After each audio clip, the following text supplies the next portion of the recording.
Hey guys, what is up? Welcome back to my channel. If you're new here, welcome. My name is Kayla, also known as Thrifty Mom of Two here on this YouTube channel. I'm a full-time reseller. I sell on Poshmark, Mercari, and on eBay, and today I am back with another What Sold video. So in this video, we are going to break down 10 days worth of sales. I'm going to give you guys some numbers, share some numbers with you guys. I'm also going to break down 10 sales that I feel were noteworthy from the last 10 days. Real quickly, you guys, I mentioned in one of my past videos that I was going to take some of the questions that you guys have been asking me in my comments under my YouTube videos or over on my Instagram and answer them in my videos. This way I can elaborate a little bit more on the questions. It's a little bit easier for me to answer in detail on video, and I can also share this information with all of my viewers because these are questions that I sometimes get asked frequently. So I am going to answer this particular question at the end of this video. I'm going to share the question with you guys here now, but I'll give you guys the answer at the end of the video if you want to stick around for that. So for this video, I'm going to address this question. It is, have you had any bad retail arbitrage buys? And do you return items if they're not selling as well as you hoped? So if you're interested to hear my answer to that, definitely stick around towards the end of the video. But with that being said, let's go ahead and jump right into some numbers. So this is going to be a 10-day sales breakdown from September 1st to September 10th. So that 10-day time span, I have my notes here. So in those 10 days, I sold a total of 45 items. That's an average of roughly 4 to 5 sales per day. My gross total before fees, so this is before site fees, shipping discounts, or my cost of goods, was $2,493.45. So this puts my average sale price per item at roughly $55.41, which is a great average sale price for me. That number is continuing to slowly climb, which I'm really excited to see. So far, it looks like I'm doing roughly about the same as I did at the beginning of last month. So the first 10 days in August is looking pretty similar to the first 10 days in September. Now, my goal this month is to obviously exceed what I did last month. So I am going to keep trying to push these numbers and, keep putting in the work this month to hopefully beat my numbers from last month, but we will see. Okay, so to give you a site breakdown, like I mentioned, I sell on 3 different platforms, Poshmark, Mercari, and on eBay. Poshmark was the best performing platform, which is no surprise. It always has been for me. I sold 20 items on Poshmark. eBay came in second place with 15 items, which I'm really excited to see eBay catching up. And then Mercari came in third with 10 sales on Mercari. So let's go ahead and get into some sales. I am going to break down 10 noteworthy sales from the past 10 days. So the first one I wanted to mention was actually my highest dollar amount sale as well as my highest profiting sale. This sale came from Poshmark. It was a thrifted item, and this was a pair of Marni sneakers. So Marni is a higher end designer brand. I have never found it before, so this was a check off of my bucket list. I see this brand shared frequently in the reseller community, mostly in clothing items, but I actually found some Marni sneakers, so I was really excited about that, but definitely a brand to be on the lookout for in the clothing as well. These were a size 10 in women's. They also sold pretty quickly. I haven't had them for very long. They sold off of an offer that the buyer made to me of $150, which I did accept. The 20% Poshmark fee was $30, making my net earnings $120. So that is what will get deposited into my bank account. I did pay up for these, you guys. In the thrift store, you're going to be surprised at how much I paid for them. They definitely were not at, you know, typical thrift store prices, but this is California thrift stores for you. So they did price these up. So the total I paid for these shoes in the thrift store with tax, including tax, so I always factor tax into my total price, was $28.64. So I did the research on these sneakers before I purchased them while I was in the thrift store, and I felt confident paying up or paying that much for this pair of shoes. And it definitely paid off, as you can see. So that made my total profit $91.36. So great profit on that item. Okay, the second sale that I wanted to mention was a retail arbitrage pickup. This was a pair of Nike Odyssey React 2 Flyknit running sneakers. They were in this really cool like gray and pink floral color pattern. I want to say these retail for between $120, $150, somewhere around there, which I know doesn't always directly relate to resale value, but when I'm looking at picking up shoes, it's definitely something I always consider in the whole picture. I also will check comps, but I look at the entire picture of the shoes. So these were a size 8 in women's. They sold for full asking price on Mercari. I listed them at $95 with free shipping. So the shipping was $11. The 10% site fee was $9.50, making my net earnings $74.50.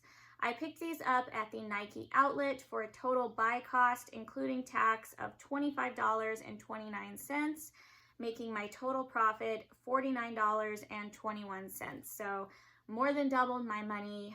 Definitely a great flip, and these sold pretty quickly as well. Okay, sale number 3 also came from Mercari. This was another retail arbitrage pickup. It was a pair of Converse Leopard. These were the ERX 200 mid-top sneakers in a women's size 6.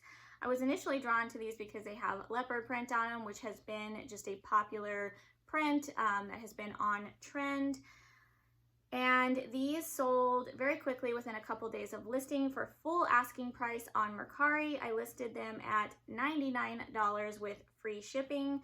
The shipping cost me $11. My selling fee was $9.90, making my net earnings $78.10. I picked these up at Ross for a total buy cost of $33.74, making my total profit $44.36. So again, more than doubled my money. Very quick sale, quick profit. I'm definitely happy with $44.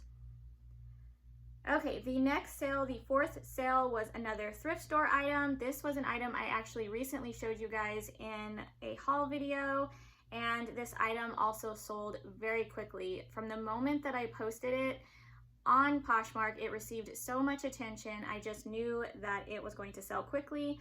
This was a beautiful Patricia Nash floral embroidered leather crossbody bag.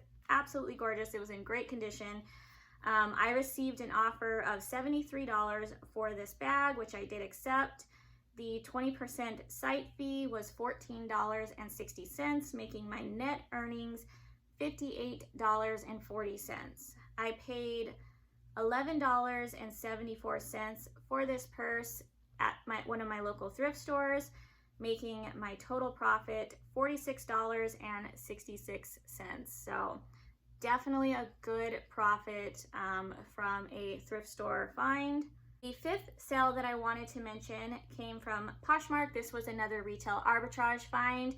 I wanted to mention this item because it did sell for full asking price, and it also sold within a decent time frame. So this was a pair of Vans Skate High. They're the knit Geo sneakers in a size 10 women's. They sold for full asking price of $75. The 20% site fee was $15, making my net earnings $60. I paid $15.59 for these shoes, making my total profit $44.41. So definitely a really good profit. Sixth item I wanted to mention was a thrift store find. This was a pair of J slides. They were platform sneakers, super cute in this really pretty silver metallic colorway. It's a good thing these weren't my size because I definitely would have kept these if they were. They were so stinking cute. And they sold on Poshmark for $35. The site fee, 20% site fee, was $7, making my net earnings $28. I paid $8.99 for these at one of my local thrift stores, making my total profit $19.01. So, you know, not a huge flip, but it's definitely still a good return on a $9 item. Okay, moving on to the seventh sale. This one I wanted to mention because it was an online arbitrage pickup, meaning I purchased it online to flip for a profit in my online stores. I have not been doing as much online arbitrage as I was during the shutdown, but I definitely am still picking up a few items here and there. This particular item I purchased, it was shipped right to my front door. I photographed it, listed it, and it sold within like 2 days. So a very, very quick flip, very quick profit. Definitely happy with this sale. So this was a pair of Asics Gel Quantum 360 knit running shoes. They were a size 9.5 women's. I purchased these on Mercari and I flipped them in my Poshmark store. So these sold for full asking price within a couple of days of $60. The site fee was $12, making my net earnings $48. Now I did pay up a little bit for these, but again, I did my research on the item. Anytime you're doing online arbitrage, you always have to factor in your shipping and tax. So my total buy cost for these shoes was $22.84. Once you subtract that out, that makes my total profit on the sale $25.16. So definitely doubled my money, a little bit more, double my money plus a couple extra dollars in a very short period of time. And I did not have to invest much time into the item because again, it came right to my doorstep, photographed it, listed it, shipped it off. So definitely a win. Okay, the eighth sale was this pair of Vans Ultra Range Camo sneakers, and these sold on eBay, but I wanted to mention this sale. I mean, it was a good sale, the profit was good, but I put this one in here because I wanted to talk to you guys about how I was able to save this sale after the buyer had requested to cancel for a refund. So what happened in this situation was the buyer purchased these shoes right here. I'm going to put them on the screen. It was a pair of Vans classic slip-on camo print checkerboard sneakers. They purchased these on eBay. They paid for them, and then shortly after I received an email from the buyer asking if I could cancel the sale because they realized they had purchased a size 8 in women's and they needed a size 8 in men's. So I knew that I did not have any more of this exact style of shoes, but I knew that I did have some size 8 men's sneakers for sale. So what I did before responding to their email is I went in and I filtered through my store and I looked at everything I had available in a size 8 men's. And I did notice that I had these two pairs of sneakers. I had these Kyle Walker Pro camo print sneakers in a size 8. And then I also had these Vans Ultra Range camo sneakers in a size 8 men's. So I stuck with the camo print theme because obviously this buyer likes camo print. The original shoes they were trying to purchase were camo print. So I sent them back an email stating that yes, I could cancel their sale, but before I did, I wanted to offer them the option of me sending them one of these pairs of shoes in the place of the other pair, and I let them know these were a size 8 men's. I took screenshots of these items so that they could see what they look like. I sent them the screenshots, and they responded by letting me know they liked the Vans Ultra Range camos and that they would gladly take that pair in the place of the pair they originally purchased. So not only was it a win for me because I was able to keep the sale, I did not have to send out a refund, but also it was a win for the buyer. They received the shoes, they left me great feedback, they were very happy with them, so they were still able to get a really awesome pair of shoes. So just a little tip I have for you guys, if this ever happens to you, you can definitely take a look and see if you have any similar items you can offer the buyer, or just ask them if there's anything else in your store that you can replace the original purchase with. So it may not always work, but it's definitely worth a try before initially canceling the sale. So just a little tip for you guys, but let's get back into the sale. So the original sale was for $75 was the total sale price, including what the buyer paid me for shipping.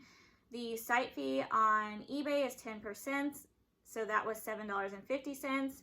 The PayPal fee was $2.48, and then it cost me $10.85 to ship these shoes. They actually went to Alaska, which I thought was really cool.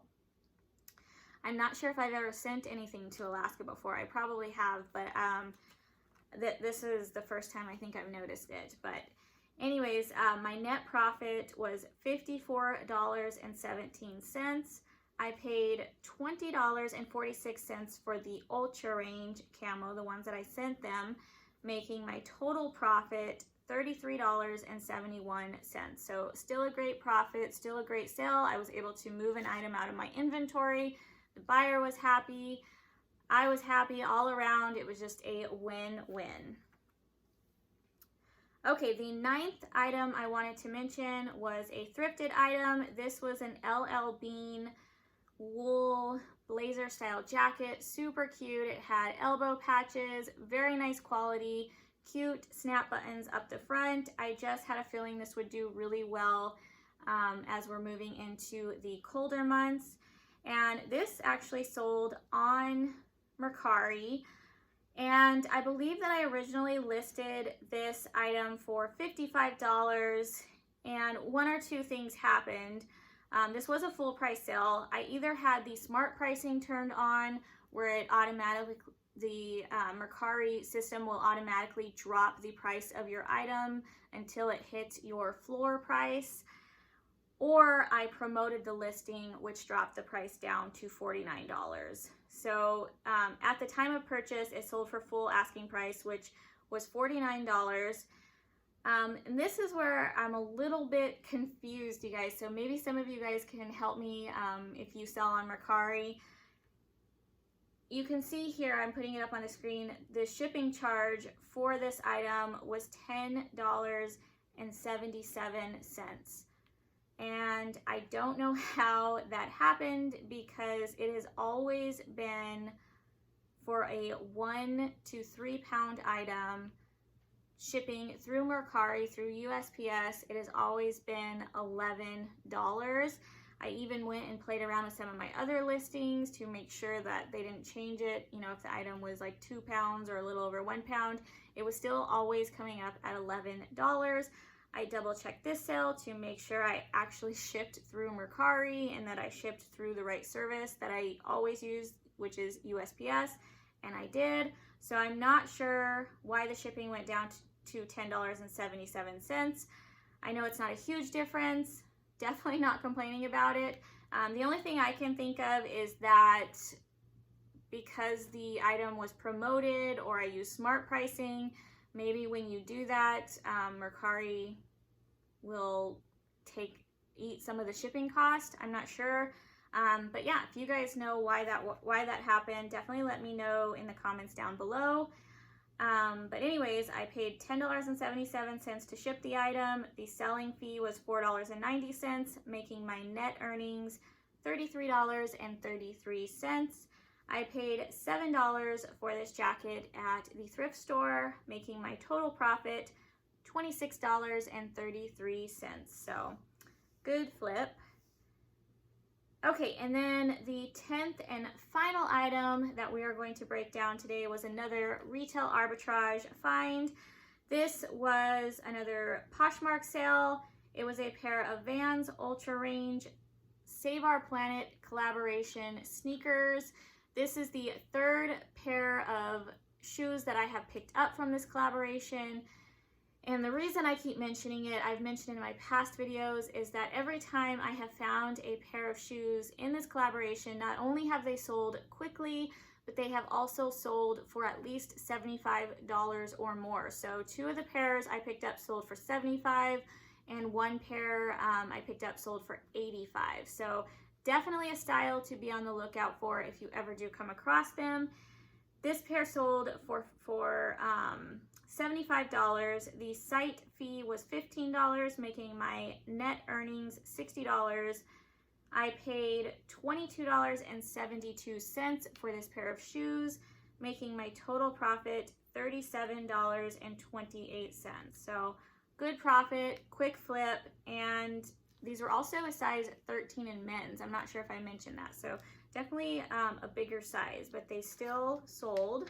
Okay, so that is it for my sales breakdown over the last 10 days. But before I go real quick, I wanted to address that question that I mentioned at the beginning of the video.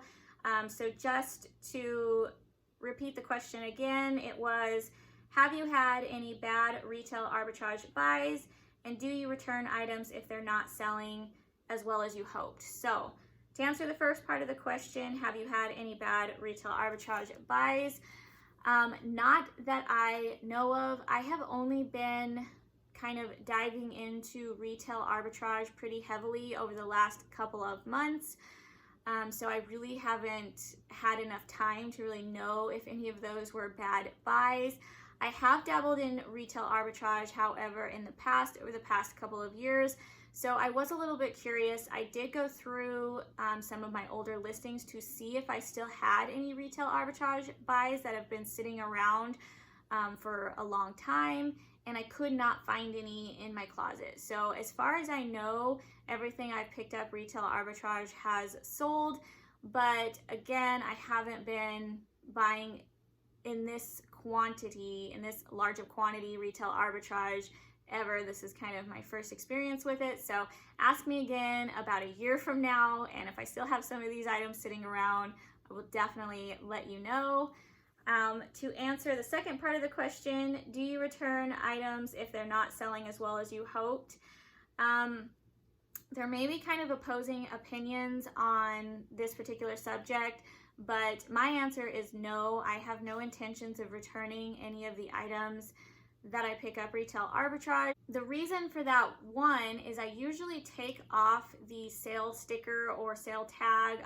Of course, I always want to leave on the actual retail tags, but like the Ross tags or TJ Maxx tags or clearance stickers, I always take those off when I photograph items. I know some people will get a little sneaky with their photos and tuck tags in pockets, or tuck them behind items so that they can leave those tags on the items. That way, if the item doesn't sell within the return window, they can take the items back and return them. But two, the other reason I don't plan on returning items is because I do plan on sourcing frequently at these retail locations, and I want to keep a positive relationship with not only the employees and the manager of the store, but just with the store in general.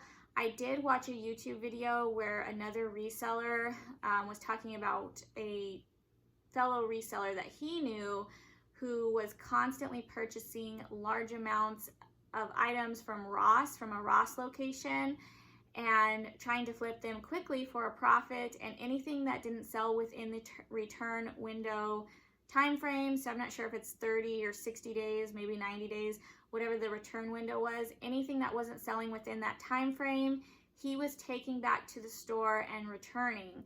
And this was happening pretty often. So what ended up happening was the manager or the employees of the store kind of caught on to what he was doing, because usually these stores will ask for your ID when you're making returns, and they keep track of your return history. But what ended up happening is they banned him from being able to shop at their store. So, that's definitely something to consider. They can either not allow you to return items anymore, or like what happened in this situation, they can ban you completely from being able to shop there. So if it's something that you're just kind of trying out here and there, it may not be bad to return an item or two, but if this is a store that you're going to frequently shop at, you want to keep that positive relationship with the store, with the employees, with the manager. However, there are always exceptions. I did just recently make an exchange of with a retail arbitrage item. If for any reason I pick up an item and I get home and realize that it is significantly damaged to the point where it will bring down the resale value, I will definitely return the item, because most of the time with retail arbitrage, you are paying up slightly for items. So if the item's damaged and the resale value goes down, I definitely don't want to waste my time on that item, so I will take those items back. That hasn't happened to me yet, but I did recently have to make an exchange. I had purchased a pair of brand new in-box sneakers. I got home, I was photographing the shoes, and when I placed the shoes side by side to kind of take a top view of the shoes, take a photo of the top view of the shoes, I noticed that one shoe looked slightly longer than the other shoe. So I checked the inside size tags, which usually they do this in the store, but this pair must have slipped past not only me, but the employee as well. One of the shoes was a size 9 in men's, and the other was a size 8 in men's. So they were two different sizes. I was able to take them back to the store. I just exchanged them for another pair. It was real simple, real easy, pleasant transaction. So in that circumstance too, I will definitely be, taking those items back. But other than that, yeah, I have no intentions of returning my items. So I hope that you guys found this information useful. If you do like these sales breakdowns, how I break down my sales, me sharing my 10-day numbers with you guys, if you like this type of video and find it helpful, definitely give me a thumbs up or leave me a comment down below. That way I know if I should continue to make these videos. Again, if you want to leave a question down below for me to address in one of my videos, I am writing down all the questions, so I will slowly kind of get to each and every one. Definitely do that as well. But yeah, that is all I have for this video. I hope you guys are having a great day, making lots of sales, and I will see you guys in my next video. Bye guys.